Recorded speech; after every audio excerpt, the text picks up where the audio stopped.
Februarie, die maand van liefde, en dit is oor een dag, namelijk Valentynsdag. Ons gaan in hierdie sessie Valentynsdag ontleed waaroor dit gaan, waarvan dit kom, en is ons as kinders van God geroep om hierdie dag te vier. Ek het ons broer Mone hier, wat vir ons alles gaan ontleed, en hy gaan vir ons hier alles vat. Waar vandaan kom Valentynsdag? Valentynsdag is eintlik 'n Romeinse dag wat die Romeine gevier het. Hulle noem dit vrugbaarheidsfees. Wat is dan u onder vrugbaarheid? Om voor te bring. Om voor te bring, Yes. voor te plant. Ja, Ja, ek dink dis waar wat hulle die naam liefde maak van kry. So die Romeine het 'n fees gevier, Lupercalia was die naam gewees. En baie van ons as Christene en self die wat nie Christene is, verstaan nie waar kom dit werklik vandaan nie. Hulle aanvaar maar net dis 'n dag van liefde, so wat is verkeerd met liefde? Daar is niks verkeerd met liefde nie, want die Bybel sê selfs God is liefde. ja.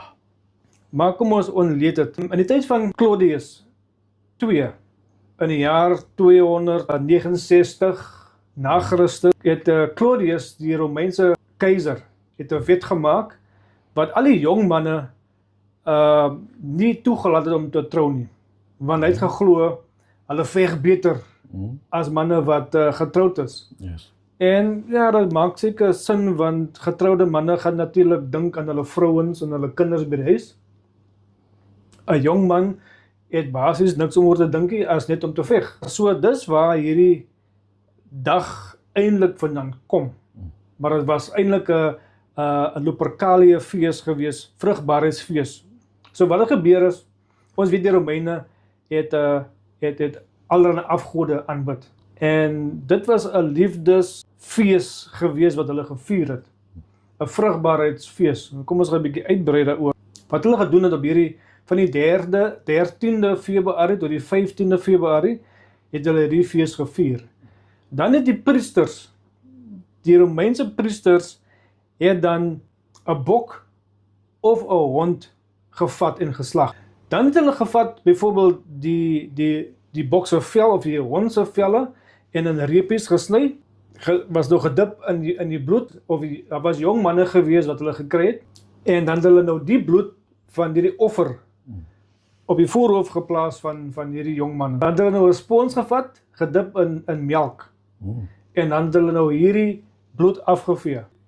Later kan ons 'n bietjie praat, rooi en wit. En dan het hierdie jong manne met hierdie reepies, leerreepies, in die strate afgehardloop, en die jong dames wat nou enkel was en die wat wel getroud was, Yes. het dan nou langs die kante gestaan, en die jong man het dan nog gehardloop en mense geslaan, vroumense geslaan met hierdie reepies. Wat is die rede gewees? Sodat die wat enkel is, wat nog geen maat het nie, kon 'n maat kry. Dit was nou amper soos 'n good luck slaan gewees wat hulle Yes. ontvang het. Baie van hulle het natuurlik die slaan gemis.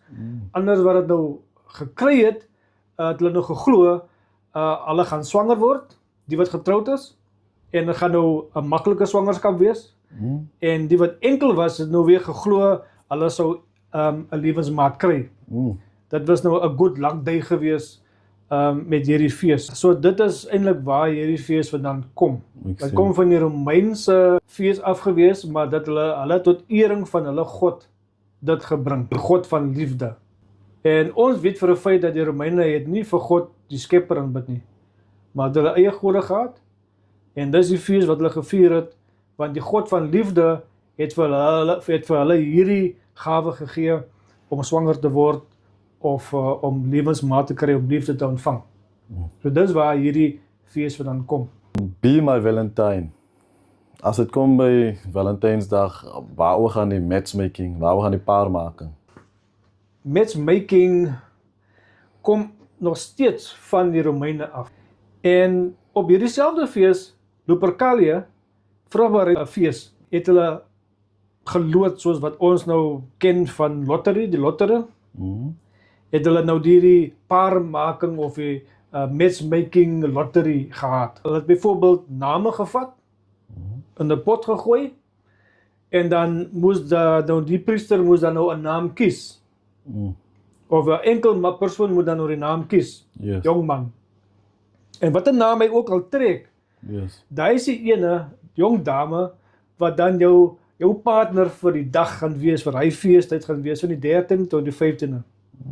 En ons weet vir 'n feit, jy gaan nie probeer op daai 3 dae gaan jy probeer jou lewensmaat in die toekoms uitkry. Dit was 'n vrugbaarheidsfees. So daar het hulle selfs omgang gehad met jou nuwe partner. Partner wat jy van geen kant af ken nie, nog nooit gesien het nie. Dit is jou eerste dag wat jy daai persoon ontmoet, wat jy daarmee gaan slaap. So dit is waar die matchmaking, die paarmaking vandaan kom. En vandag volg mense dit nog steeds. Daar was 'n navorsing gedoen dat die mense wat trou op Valentynsdag, se skei persentasie is hoër as die wat nie op daai dag getrou het nie of 'n maat gekry het nie. So dit wys vir ons selfs die heidense nasie viering wat ons inbring, selfs in die kerk inbring, het 'n nadeel vir baie mense. So ons wat dit vandag vier, omdat ons dink dis maar net dit gaan oor liefde. En almal wil liefde hê en ek betoon my liefde, ek soek 'n maatjie as ek enkel is. Maar niemand het nog navorsing gedoen waar kom Valentynsdag vandaan. En soos ons nou klaar bespreek het, dit was sy oorsprong is heidens. Die liefdesgod van die Romeine het 'n feesviering dag gehad waar al die jong manne, jong dames en die wat jong getroud is, kon vrugbaar word of 'n lewensmaat kon ontvang. So dit is 'n heidense ding tot eer van hulle liefdesgod. Dis die gawe wat hulle gekry het van hulle liefdesgod, soos 'n afgod wat vir hulle hierdie liefde gegee het. Yes. Vandag volg ons dit nog steeds na meer as 1000 jaar. Ja. En die nagevolge daarvan is nie goed nie. Valentynsdag, as jy kies daai dag om te trou of jy 'n maat te kry, jou kanse om vir ewig getroud te bly is baie swak. Ja, so dit is waar matchmaking vandaan kom, paarmaking. Alright. Ja, ek kan dan nog op die skool het ons ook altyd die matchmaking gedoen. Be my Valentine. Naampies getrek. So dit is iets wat ongelukkig by die skole ook, van laerskool af tot op hoërskool, word dit ook uitgeoefen. En natuurlik seker op universiteite ook. Yes. En dis daardseer. Dit is daardseer. Ja. Wie is Cupid? Wel, Cupid is eintlik die liefdesgod. Want net soos wat dit 'n vrugbaarheidsfees is, op daai dag hardloop die jong mense kaal rond of sommige half kaal. En dan paar hulle dan nou vir daai feestyd.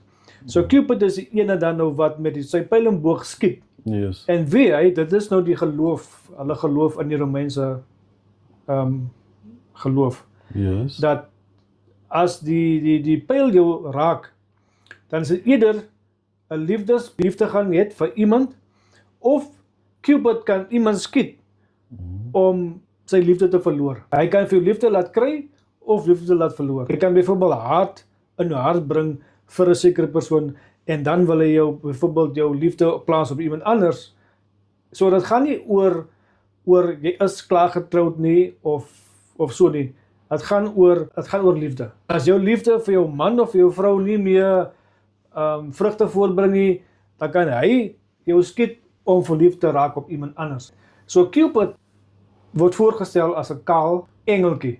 Wie weet broer, is 'n engel en kan haat of liefde in iemand se hart bring. 'n Lucifer kan liefde bring in iemand se hart, maar dis nie reine liefde nie. Dis weer lustige liefde. Nou as Cupid liefde kan bring in 'n koppel en liefde verdwyn.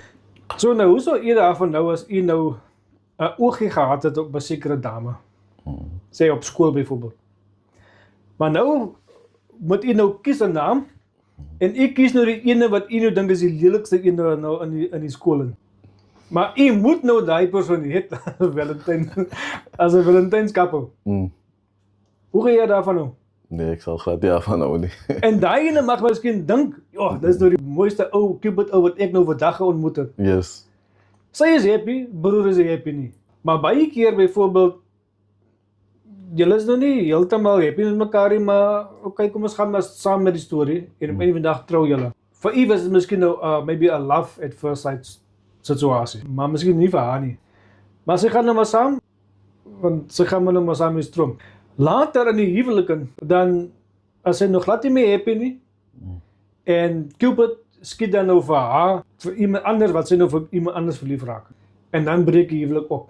So dis waar oor Cupid gaan. Cupid is 'n liefdesdemoon. Hy is kaal. Nie dat Lucifer kaal is, weet jy of Lucifer kaal is nie. Maar alle naakengele is demone. Want God se engele is bedek. So naakengele wat voorgestel word as naak is demone. Yes. So Cupid is 'n demoon. Hy kan liefde bring, maar hy kan ook jou liefde laat verander word in haat. So dis wat Cupid vandaan kom. Hy is 'n demoon. Of in die dae van die Romeine was hy 'n god. So as hy 'n god is, en ons weet dat die Skepper God is God van liefde. Hoekom is die engel kaal? Het mense daaraan gedink want hulle sê, "O, dis so cute." Maar as hy babietjie Cupid, hulle skep hom nou geen voor as 'n kaal babietjie. kaal babietjie. Yes. Maar hoe sou mense gevoel het, sou dit nog so cute gewees het as hy 'n groot mens was, wat kaal was? Dis hoe hulle die mense vang. Dis hoe die mense vang. Ja, van 'n babietjie moes nou Hy is nou oulik. cute, ja. Cute, ja. Ja, maar dis 'n cute demoon. Ja. 'n cute Nie dan, demoon. ek kan sê net so nie my woorde, maar dis wat mense voel as 'n Ja. cute babietjie. Ja, nee. Ja. Ja. Wat beteken die kleure wit en rooi? Wel, wit en rooi, gewoonlik is dit mos nou die mans Yes. wat rooi rose koop en is 'n rooi outfit en, Ja. en so voort. As jy kyk na die Lupercalia fees, vrugbaarheidsfees, dan was daar twee kleure gewees, Yes. rooi en wit. Rooi was die kleur van die bloed, die offer wat hulle geslag het. Yes. En wit was die melk waar hulle die spons ingedip het en die rooi bloed van die hoofde afgevee het van die jong manne. Wow. So dis waar die twee kleure dan kom. Op die dag wat ons vier as Valentynsdag was 'n heidense seksuele dag feesviering gewees. Dis waar dit vanaf kom, die kleur. Okay, die naam Valentynsdag, wat beteken dit? Die Romeinse keiser Claudius II het 'n wet gemaak dat geen jong manne moes trou wat moes oorlog toe gaan nie. En daar was 'n priester, 'n Roman-Katolieke priester gewees met die naam Valentinus, en hy het nie die keiser gevrees nie. Maar in die stilte het hy jong pare getrou. En so het hy toe nou was hy uitgevang gewees. En op die 14de Februarie was hy geonthoof. So dit is waar Valentynsdag kom. Dit is die naam van 'n Roman-Katolieke priester. Maar die viering daarvan kom van die Romeine af. Ons as kinders van God moet lewe volgens die woord van God. Volgens God se skrif. Die skrif is daar gegee sodat ons daar volgens kan wandel. Dit is ons manual. Amen. En Immanuel is ons lig. Amen. Ja, is ons weg na die Vader toe, is ons enigste weg na die ewige lewe toe. So, as die woord van God, die skrif, nie praat van hierdie ding nie, waarom vier ons hierdie dag? Dit bring my tot die volgende vraag, wat sê die Bybel van Valentynsdag? As ons kyk byvoorbeeld na die kerk, ons weet mos die Bybel sê dat God is liefde. Maar hoekom vier die kerke hierdie dag? Weet hulle dan nie waar kom dit vandaan nie? As ons byvoorbeeld terugkyk na hoekom vier die kerke, waar kom dit vandaan? Was dit die Roman-Katolieke kerk wat dit eerste gevier het? Nou die Roman-Katolieke kerk is baie lief om heidense gelowe of vieringe te vat en dan dit omskep in iets Christelik. En die Rooms-Katolieke kerk het dan nou hierdie geleentheid gevat om besigheid te maak. En hulle vat nou die Rooms-Katolieke priester se naam, en omdat dit op sy dag van dood is, en omdat hy nou 'n goeie daad gedoen het vir die jong mense, sien hulle dit nou as 'n goeie prentjie wat hulle kan gebruik om elke 14de Februarie dan dit te vier. Maar dit is eintlik tot eer van die priester Valentina. So wat sê God dan van hierdie hele storie? Die Bybel sê in Johannes 3 vers 16 Yes. dat so lief het God die wêreld gehad dat hy wat gegee het? Sy enige gebore seun. Sy enige gebore seun. Yes. So waaroor gaan Valentynsdag vir ons nou? Oor liefde.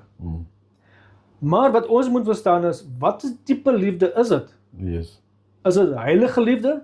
Want eerstens is dit die feesviering kom van die liefdesgod, Ja. wat ons weet is Satan. Ja. En Satan se liefde is nie 'n ewige liefde nie. Maar God se liefde, God die skepper, Ja. sy liefde is vir ewig Amen. en is heilig. Yes. Satan se liefde is onheilig. Want wat sê die Bybel? As jy my liefhet, onderhou my gebooie. Amen. Nou as ons gaan na die 10 gebooies, sê die Bybel vir ons, as jy jou naaste liefhet, dan gaan jy nie egbreek nie. Ja.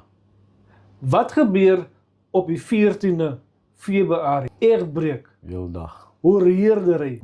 Huwelike word opgebreek as gevolg van ek is nou nie meer lief vir jou nie, ek soek nou 'n ander Valentyn. Waaruit? Jy het nou vergeet my Valentynsdag en nou is dit bekleierery. Ander mense is engele, hulle as dit die 14de Februarie kom, dan voel hulle alleen, hulle gaan in depressie in. Ja. Sommige pleeg selfmoord want hulle kan nie dit verdra nie. Ja. Hulle geliefdes verloor by 14de en vir baie is dit eenvoudig net 'n tragediese dag. Wow. En vir ander is dit 'n realistische dag. Maar vir God se liefde is heilig, is rein, want dis hoekom God sê jy mag nie egbreek nie. Jy Yes. mag nie hoereer nie. Ja. En ons weet vir 'n feit. Nou, ek weet nou nie, maar ek weet nou soos die wêreld aangaan. Op Ja. daai dag is dit 'n baie realistische dag. So dis wat God sê, wees lief vir mekaar, maar respekteer mekaar. Die liefde maak is net vir 'n huwelik bedoel, Ja. nie vir buite die huwelike nie. En hoeveel jong mense hoereer op die 14de. Dan as die 14de Februarie verby is, Valentynsdag verby is, dan is daai koppel ook verby. Dat gaan nie oor tot 'n huwelik nie. Sommige kan miskien oorgaan tot 'n huwelik, maar ek moet vir broer sê, dit is nie 'n heilige dag nie. Amen. En geskiedenis bevestig dit. Die toekoms bevestig dit. Dat as God sê dat God is liefde, dan volg ons 'n heilige, 'n rein liefde. As jy 'n lewensmaat ontmoet het of 'n partner ontmoet het, dan wag jy tot die dag van julle huwelik. Amen. As jy nie kan wag nie, dan is dit nie van God nie. En dan jy geen waarborg dat daai huwelik kan bly staan nie. Ja, baie mense se huwelik bly staan as hulle gehoreer het, maar dit beteken nie as hulle nie bely het nie, gaan God dit nie aanvaar nie. So daar het julle dit is Valentynsdag. So manne of vroue of oukie en meisie, moet nou nie kwaad wees vir die een omdat hy nie 'n sjokolade gekoop het nie, omdat sy nie 'n sjokolade gekoop het nie. Dit is 'n dag van afgodsdiens. Dit is nie 'n dag dat ons kan sê dat dit moet gedoen word. Op hierdie dag moet ek vir my vrou iets koop. Op hierdie dag moet ek vir my man iets koop. Dit is net so goed jy het deel aan hierdie dag. So ons kan nie die duiwel en God dien nie. Dis of God, dis of die duiwel. Voel vry om julle denke saam met ons te deel. Wat dink julle? Hoe voel julle? Wat is julle mening rondom hierdie dag? Wat verstaan julle rondom hierdie dag? Los 'n comment en follow hierdie page om meer van hierdie content te ontvang en die Here seën.